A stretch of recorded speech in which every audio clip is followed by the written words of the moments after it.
vocês no livro do profeta Isaías, no capítulo 50, do verso 4 até o verso 7. O Senhor Deus me deu língua de eruditos, para que eu saiba dizer boa palavra ao cansado. Ele me desperta todas as manhãs, desperta-me o ouvido, para que eu ouça como os eruditos. O Senhor Deus me abriu os ouvidos, e eu não fui rebelde, não me retraí. Ofereci as costas aos que me feriam, e as faces aos que me arrancavam os cabelos.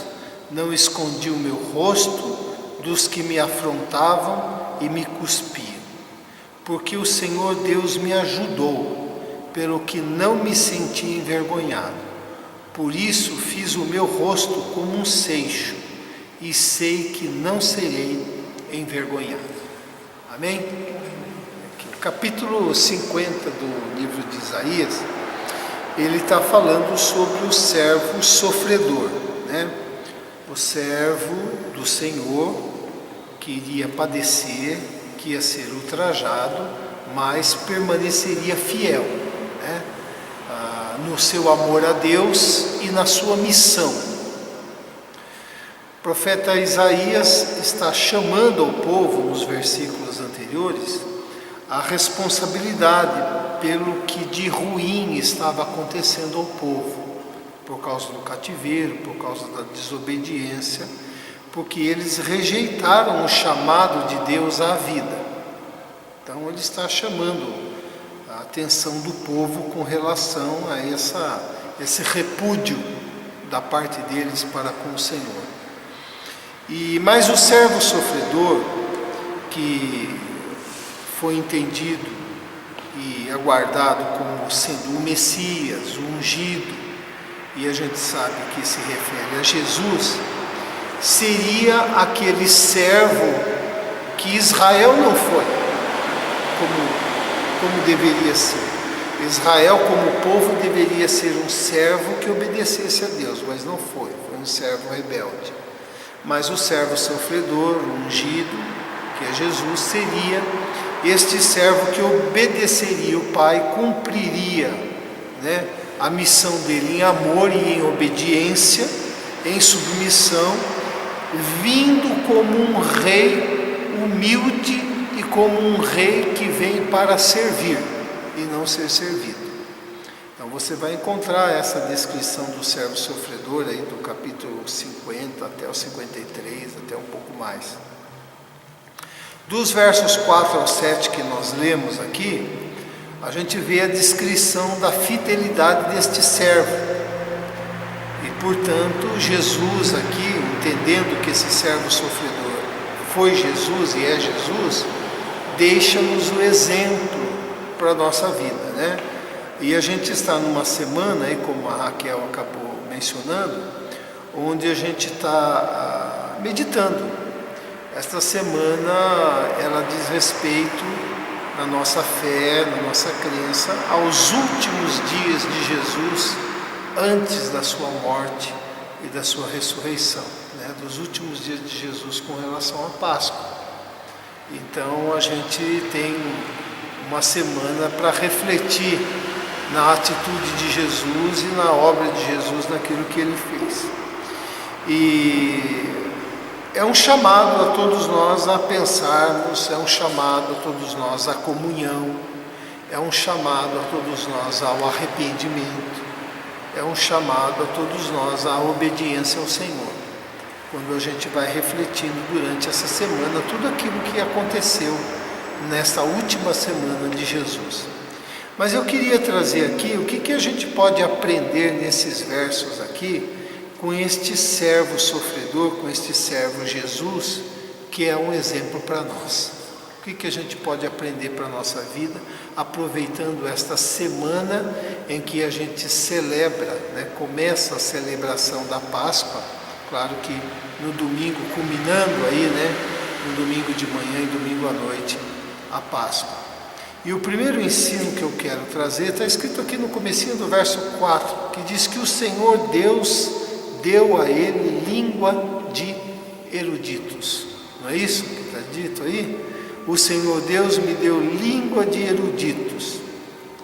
Ou seja, da mesma forma na nossa vida, como o Senhor espera que cada um de nós tenhamos boas palavras às pessoas.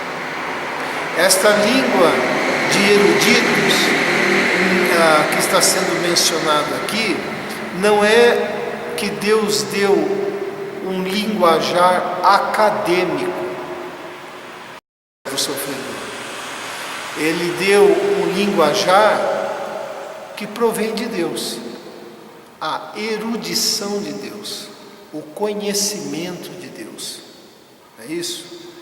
Língua de eruditos é saber dizer aquilo que precisa ser dito da parte de Deus a quem quer que seja. É essa erudição que ele está dizendo. E Deus espera que a gente tenha boas palavras para as pessoas. E essa é uma boa semana para a gente estar pensando sobre isso. Nas nossas conversas, no nosso relacionamento, as palavras que nós temos usado e as boas palavras que nós podemos e devemos ter às pessoas, lá no nosso trabalho, em casa. É claro que a gente está falando de uma semana da celebração da Páscoa, mas as boas palavras não se referem apenas a essa semana, a toda a nossa caminhada, mas a gente está refletindo nisso, né? Palavras de vida, palavras que estejam condizentes com a vontade de Deus, né? Deus tem palavra de vida às pessoas, Deus tem palavra de ânimo às pessoas, não é isso? São palavras contrárias ao desestímulo que a gente está cansado de ouvir. Durante o dia, durante a semana, conforme você vai se relacionando, com quem você vai relacionando no meio que você está, e às vezes até pessoas mais próximas, a gente ouve muita palavra de desestímulo, né? Muita crítica, muita palavra de que não vai dar certo, de que não dá certo, de que não é o caminho, de que não é bom. Essas são palavras contrárias a isso. Palavras de vida são palavras que nos levam a olhar para frente e entender que na caminhada com Deus sempre tem uma luz, sempre tem uma saída, sempre tem algo de Deus como uma boa possibilidade para a gente, né? É assim que é a palavra de Deus. São palavras principalmente para aqueles que estão cansados de ouvir desestímulo. Se a gente ouvir o noticiário, 90% do que nós ouvimos são palavras de desestímulo, não é? A gente vive nessa condição. São palavras sábias, palavras que exortam.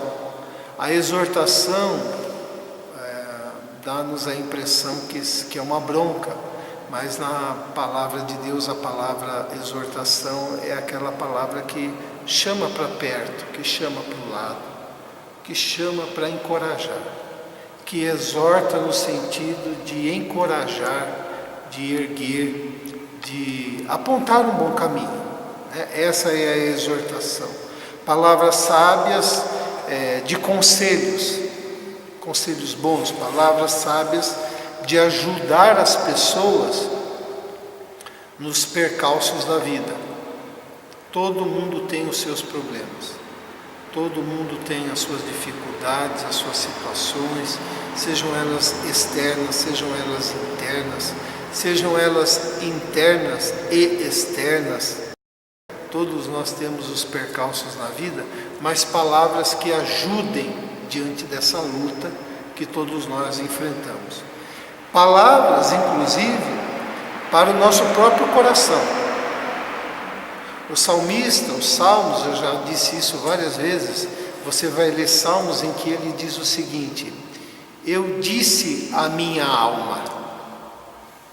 O salmista conversou com ele mesmo e disse algo para ele, palavras boas para o nosso próprio coração, palavras que nos levem mais para perto do Senhor. Porque muitas vezes nós mesmos dizemos palavras para nós que nos afastam do Senhor. E nós mesmos falamos palavras para nós que são palavras que não nos erguem. Não é verdade? Então essas são palavras. O Senhor Deus me deu língua de eruditos. Este servo recebeu isso do Senhor e assim serve o Senhor. Provérbios 15, 23 diz assim: dar resposta apropriada é motivo de alegria, e como é bom um conselho na hora certa, né? Isso aí é uma boa palavra, né?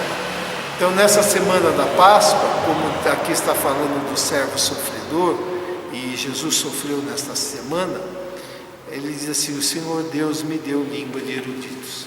E fica este exemplo para a gente. Mas o texto continua, ele diz assim, que o Senhor Deus deu língua de eruditos para que eu saiba dizer boa palavra ao cansado.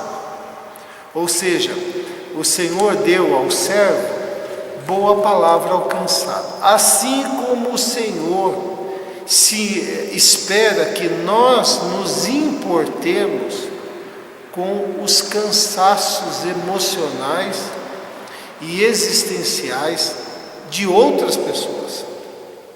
Nós temos os nossos, mas convivemos com pessoas perto de nós. E Ele espera que a gente se importe o suficiente também com o cansaço de outras pessoas.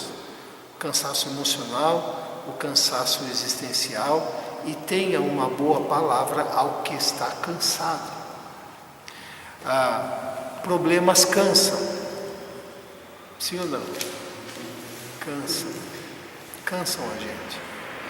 Não é só problema no serviço, problema a ser resolvido, decisões a serem tomadas, mas problemas de ordem interiores cansam a gente por dentro.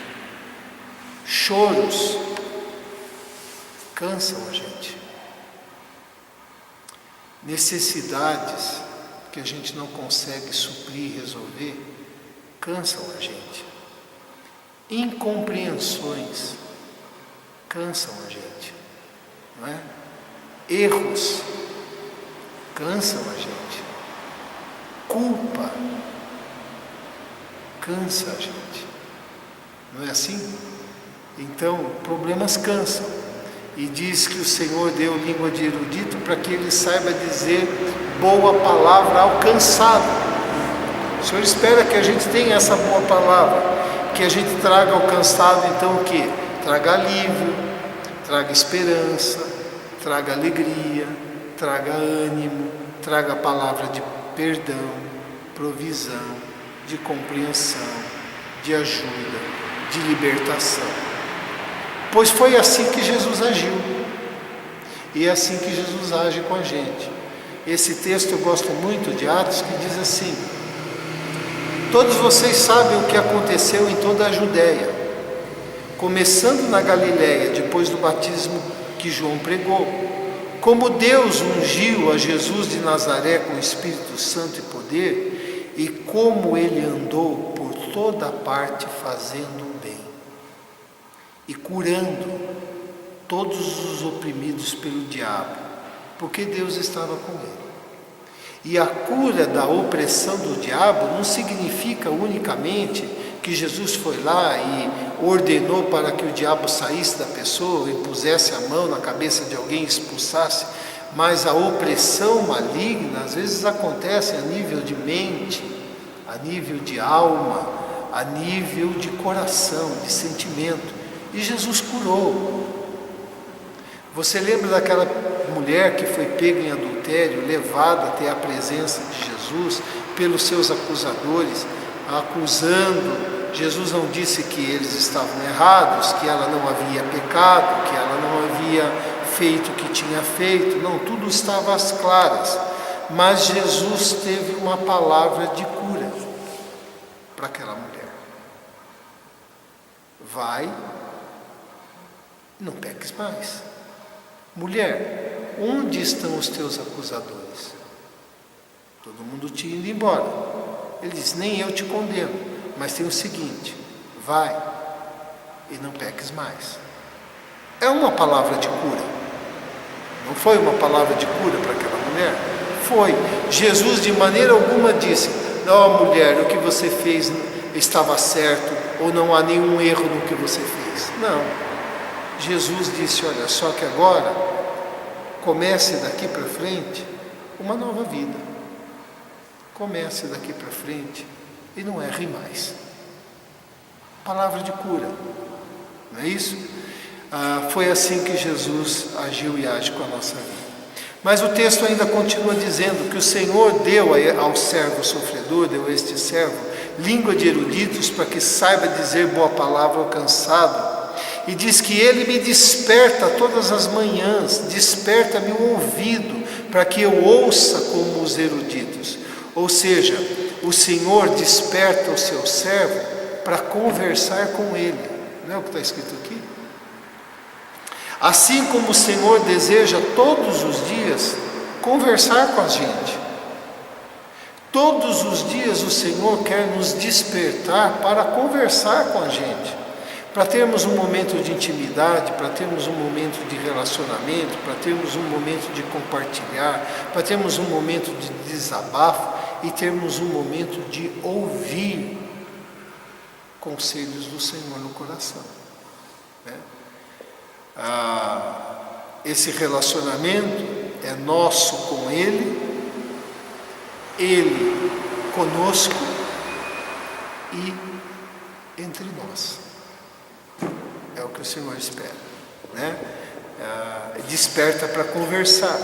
O Senhor quer despertar os nossos ouvidos para ouvir coisas superiores. A gente ouve tanto som, tantos sons durante o dia, tantas vozes, tantas falas. Se você parar numa fila, numa repartição, você vai ouvir tanta coisa. Tanta gente falando tanta coisa, coisa boa, coisa ruim. Gente descendo a lenha em parente. Gente contando uma boa viagem que fez. Gente dizendo que não acredita em Deus. Gente dizendo que fez suas orações, buscou e recebeu uma graça. Tantas coisas a gente ouve, né? A gente ouve tantos sons, a gente ouve fofocas durante o dia. Ouve ou não ouve? Ouve fofocas. A gente ouve murmurações, a gente ouve notícias ruins, a gente ouve notícias boas também. Não é só coisa ruim, a gente ouve coisas boas também. A gente ouve indagações, perguntas. Esses dias, né, hoje mesmo estava conversando com a Miriam, de uma pessoa que me mandou um e-mail fazer uma série de perguntas que ele quer saber a respeito da fé.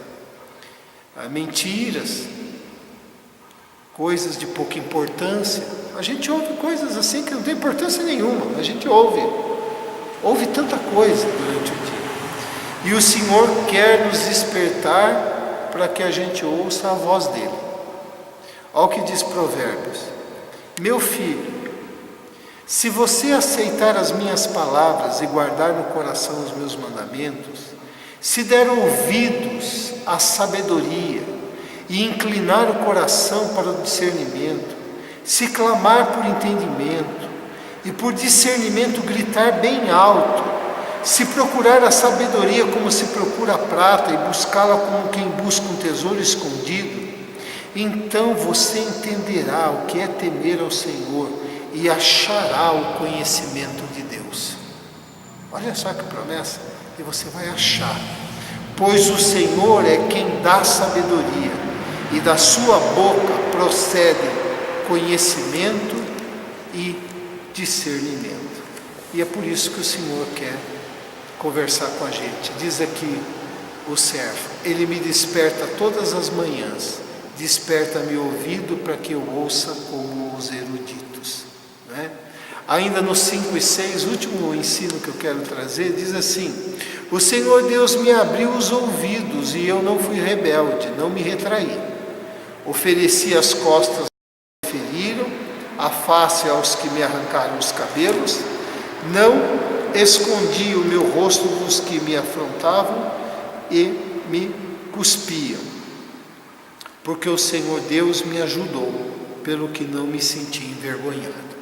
Não é isso que se diz aí do verso 5 ao 7?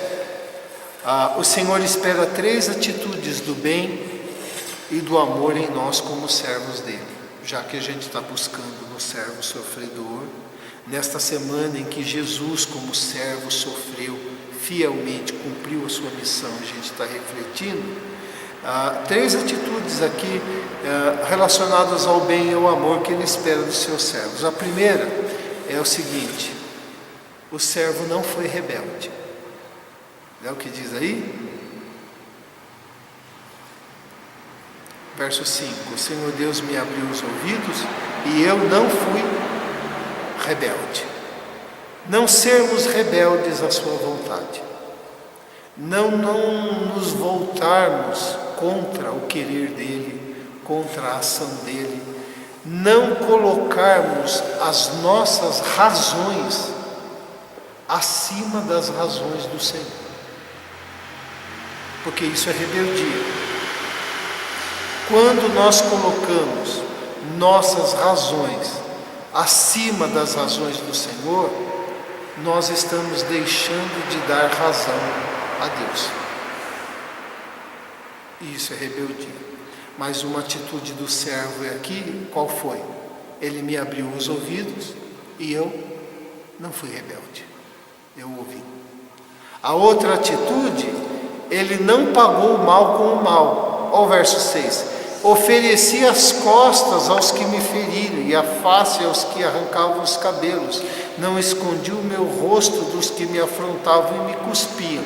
Aqui mostrando o sofrimento do servo sofredor, e a gente sabe que Jesus passou por isso, não é isso? Feriram a face de Jesus, foi ou não foi? Na semana, arrancaram os seus cabelos, diz aqui, ele foi judiado, né? Cuspiram nele, ele não se escondeu, ele não pagou o mal com o mal, né? Antes, ele entregou os seus direitos a Deus. Essa é uma das coisas difíceis para nós, entregarmos os nossos direitos a Deus, porque os nossos direitos para nós são nossos, mas entregar os nossos direitos a Deus é só por meio da fé e da confiança, né? Se Jesus tomasse os direitos dele, que ele tinha todo o direito, e ele tomasse os direitos dele para ele e exercesse os direitos dele, não tinha ninguém em pé. É ou não é? Mas ele entregou os direitos dele a Deus. Não seja feita a minha vontade, mas a tua. Pai, perdoa, porque eles não sabem o que eles estão fazendo. Não tem noção. Tiago vai dizer uma coisa muito importante, que a ira do homem não produz a justiça de Deus. A nossa ira, a nossa indignação, a nossa justiça feita com a própria mão, com o próprio braço, ela não traz a justiça de Deus.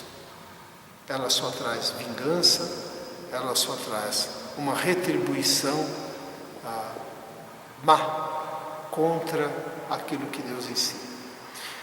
E por último, no verso 7, ele confiou no socorro do Senhor. Ele disse o quê? Porque o Senhor Deus me ajudou. Apesar de ter passado por tudo isso, apesar por ter sofrido nisso, o Senhor me ajudou e eu não me senti envergonhado. As pessoas podiam até dizer que ele era um ser envergonhado, mas ele disse: eu não me senti envergonhado, porque o Senhor me ajudou, né? o Senhor nos ajuda no lado de dentro da nossa vida e do lado de fora.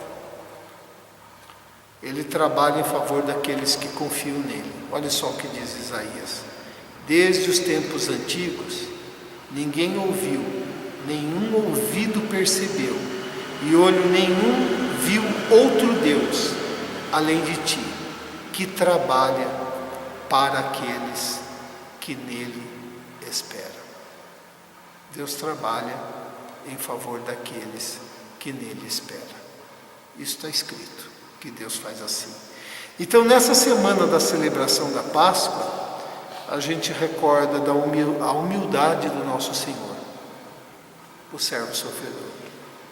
E a gente recorda que Ele é o Rei que veio para servir e que Ele serviu em amor. Não é isso? O exemplo da compaixão dEle, o exemplo da misericórdia dEle, do serviço dEle, independente do sofrimento.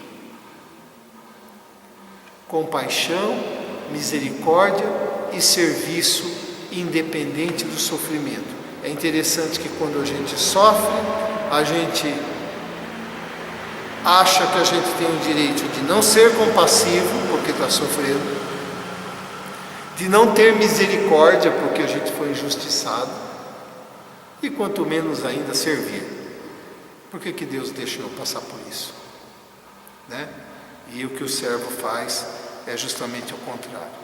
Então a gente busca as virtudes que Cristo, pedindo ao Pai que nos dê o quê? Língua de erudito, boa palavra alcançada, desejo de conversar com o Pai e atitude do bem e do amor. Eu quero só terminar lendo esses versos na linguagem de hoje, que diz assim: o Senhor Deus me ensina o que devo dizer, a fim de animar os que estão cansados.